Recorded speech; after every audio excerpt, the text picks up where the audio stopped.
Welcome back to this 8th edition of Inside Oyotunji. I'm Igberohinde, and on this edition we have an interview with one of the first, not one of the actual first Babalawo to be made right here in the kingdom of Oyotunji. This Baba Ifa Kambi, as he is known affectionately to us, is going to sit a minute and talk with us about bands, music, Omo Anya, his drumming ensemble that he's brought to the village many times. So stay tuned for that interview. You know, one of the best places to get the word out about your event and or your cultural business is right here inside Oyotunji. Believe it or not, in our first year we have over 30,000 viewers, and it's quite affordable. So give us a call at 843-846-8900.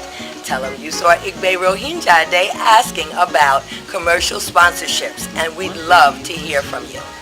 Also on this edition, we had an opportunity to interview Janice Barnwell, or as we know her, Olubumi Araifa. She is the founder and director of the Healing Haven Healthy Living Program. This is an amazing program geared at women 18 years and older who are the survivors of trauma, abuse, poverty consciousness, and so this year is moving in an area where Yorubas always want to go, community outreach. Don't miss it.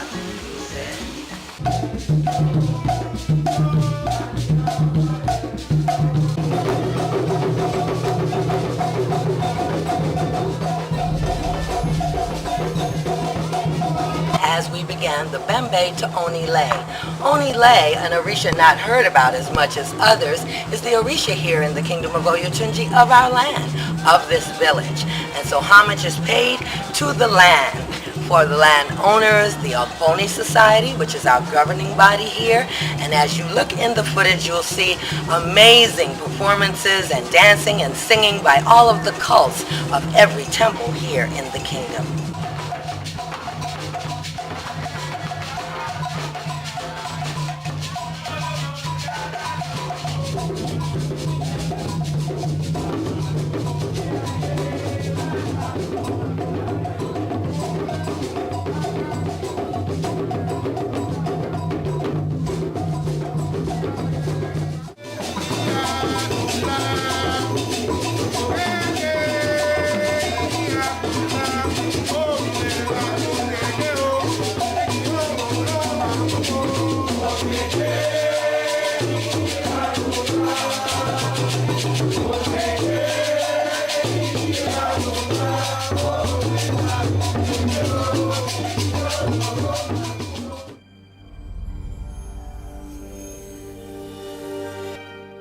Talking with Baba Ifa Kambi, one of our chiefs in Alboni, our ancillary chiefs from Milwaukee originally, about Omo Anya, the spirit of the drum. And we know that whenever people really get enthused, and in high school football games, that would be one of the major times where you really see, you know, we have a lot of people saying with the Gina 6, how come black people only come together when it's some kind of a crisis? When do they come together where it's a really positive time? Celebration. Right. Yeah. And I was saying to you, being that was my background in high school and college, to go all the way through like that, that's when I saw thousands of African Americans who didn't, in that whole time, I never experienced one fight.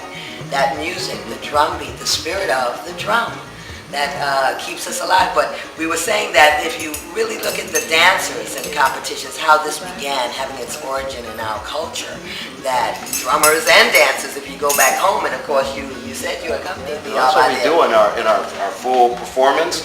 There's a part of the performance where you have the African drums going, and then all of a sudden, from out of nowhere, these marching drums come out. So you got the stick drummer and the quad player and the bass drummer come out, and they're playing this, and somehow what they're playing that sounds like a street beat that a black college marching band would do fits right in with this African music. And that's part of a suite that I wrote called Pass It On, where we're showing people how a lot of the things that we do, they have their origins back with our ancestors, okay, back in Africa. So that whole drumming thing, you know, and the reason we picked that name you talk about spirit of the drum. It's ancient. You know, these students, these students that I had weren't the best students in the world. Some of them were in trouble all the time, and I'm trying to use this drumming as a way to get them involved and to try doing some things different. And when I started studying the drummer, Omo Anya, I found out that contrary to people's belief, not everybody in Africa plays the drum. Okay? The drummer was a special person in the village, a very special person. You had to have that Iwa Pele. I mean, you had to be a person of character, because the drum was used in all the ceremonies that connected the people to God, to the spirit world. So you can't be a liar. I used to tell the little kids, you can't be a liar and want to do drum. That's the power of music and the power of Anya. You know, I mean, there's so much data that shows that those kids coming out of high school who have musical experience are more successful.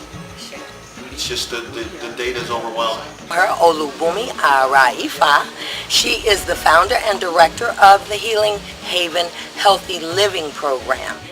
And Olubumi has lived in this area, and you might find, I know I was a little shocked. I hadn't ever met a native-born Hilton Head person, and particularly of color. And I think you and I were talking about that as many times as we've been to Singleton Beach and so forth and so on. So tell us some of the reasons. We're going to find out cultural motivation in there in a minute if you tell us, I think, some of the reasons coming up in your own life that led you into the field of counseling and brought you to begin such a program as Healing Haven. Okay. Well, I'm happy that I'm the first authentic Native Islander that you've met. As a matter of fact, I am a fifth generation. My ancestors were runaway slaves, came to Hilton Head. And so we still have very solid roots on Hilton Head. Healing Haven Healthy Living Program is a newly organized nonprofit organization, and our target population are women 18 years and older. And the reason why I wanted to focus on women primarily is because of the role that a woman plays in the family, because our focus is to empower, to teach, educate, and provide a lot of experiential interventions to help to heal a lot of the deep emotional wounds that they have. It's been passed on through generations, because basically, you know, it's challenging a person's mindset, you know, their attitude, how they see themselves in this world, and to let people know that, you know, they matter and services are available to them. So we want to increase their awareness and make this inclusive of all races, nationalities, and this program is nonprofit.